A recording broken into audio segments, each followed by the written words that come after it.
Postmodernism is the skepticism towards modernist ideologies, criticizing the innovations in the modern world. Postmodernism is a complex thought. It problematizes several things.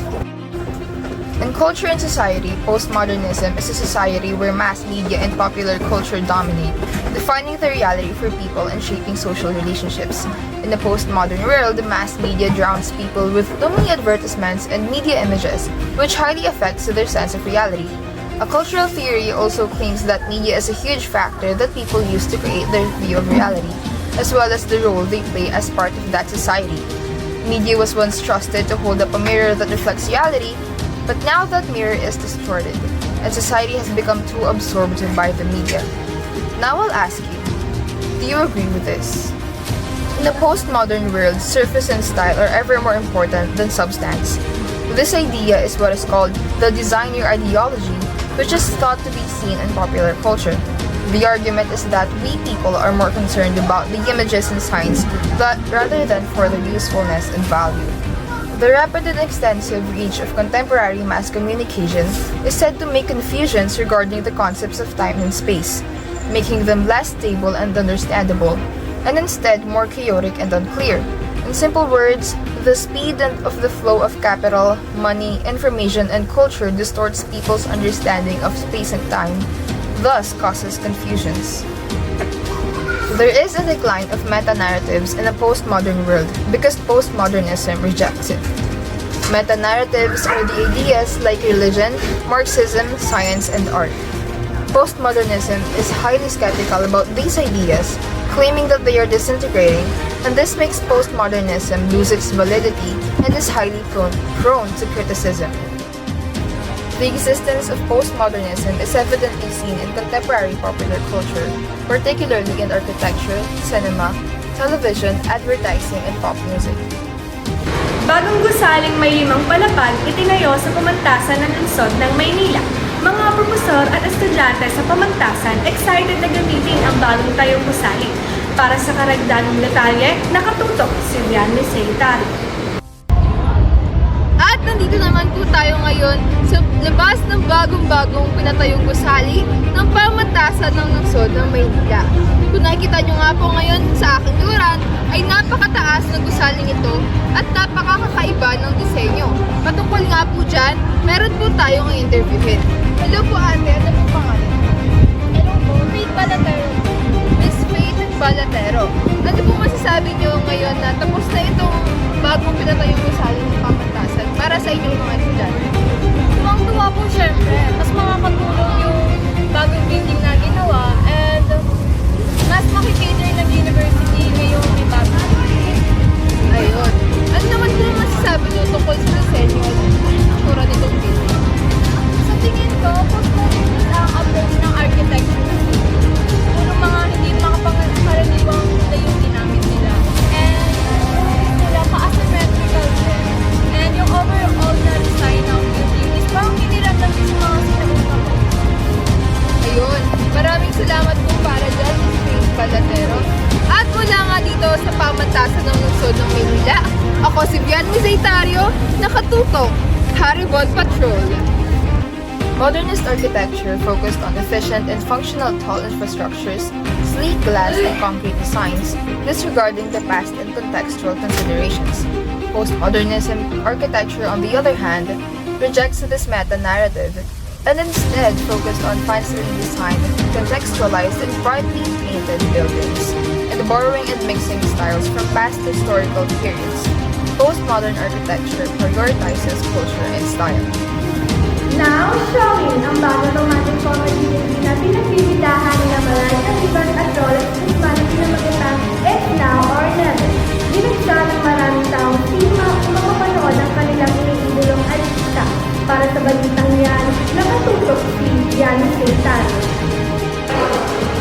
Nandito po tayo ngayon sa labas ng SM Manila Cinema para salubungin yung mga fans din ng Mariah Rivas at Rolex Guzman na pinanood ang It's Now or Never. Nakikita naman po natin ngayon sa aking likuran na masayang lumalabas sa mga fans ng theater. Tatungan naman po natin ngayon si ate. Ano po pangalan?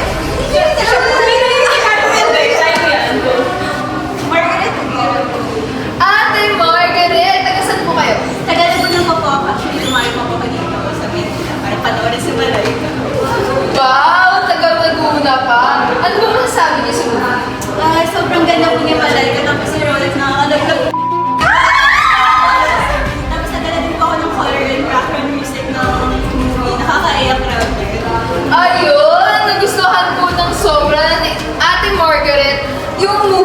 Tanungin naman po natin ngayon si ate. Ate, excuse po. Ano po ang pangalan niyo? Hindi mas laras ko. Ate Nadine, taga saan po kayo? Diyan lang sa Manila. Malate, Manila, lapit lang. Ano pong masasabi niyo sa movie?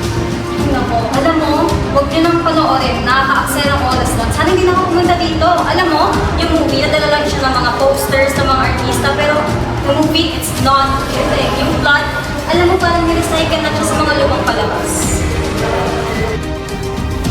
In cinema, postmodern films pay more attention to surface and visual appeals rather than making the in-depth narrative the primary importance. However, this is not only the case. Postmodernist films, major references and sources are recycled from earlier forms of popular culture, making the films merely imitation of the older ones and rejects artistic originality.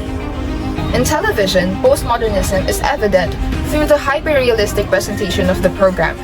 An example is a television series from 1980s called Miami Vice, which was carefully color-graded, using no-earth tones added with more visually appealing locations and camera works for the film to become realistic. In advertising, the problem is that firms tend to change the content and tone of advertising, diverting from the direct selling. The effect of postmodernism is seen by the obvious efforts in advertising. The adverts are now less relevant to the product because they care more about the cultural representations rather than the qualities of the product that is helpful, making reality decline in the popular media culture. In pop music, postmodernism is seen through the excessive remixing of different styles and genres, from the remixing of already existing songs to the attempt of sharing other music, sounds, and instrumentals to create diverse identities. The first one is that stating that the media dominates reality is an exaggeration of the media's essence. The mass media is important, but not that important. Such idea also did not present empirical evidences for the claims it makes, and it ignores the facts that other factors like work and family give a significant contribution to the creation of the perceived reality. And how do we know that reality has imploded inside the media? If such a thing happens, only the media would tell us that. But how would we trust them? Media contradicting its own? Another problem is that postmodernism claims that there is a decline in meta-narratives. The passage becomes problematic because if you think about it, postmodernism is a meta-narrative itself. It itself presents a comprehensive viewpoint of knowledge, acquisition, and societal shifts. This challenges the notion that meta-narratives are diminishing.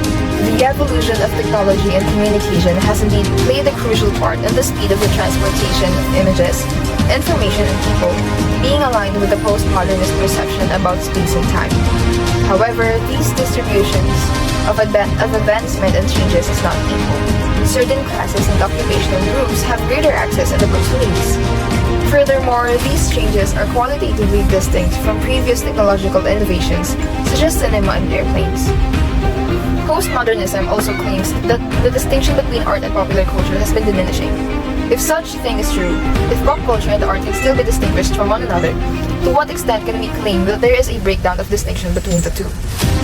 Another is that there are other types of culture other than postmodern, the pre-modern and modern. Postmodernism doesn't signal the end of using criteria to differentiate cultural products. Relying solely on postmodernism as the primary standard is a potential to cultural discrimination.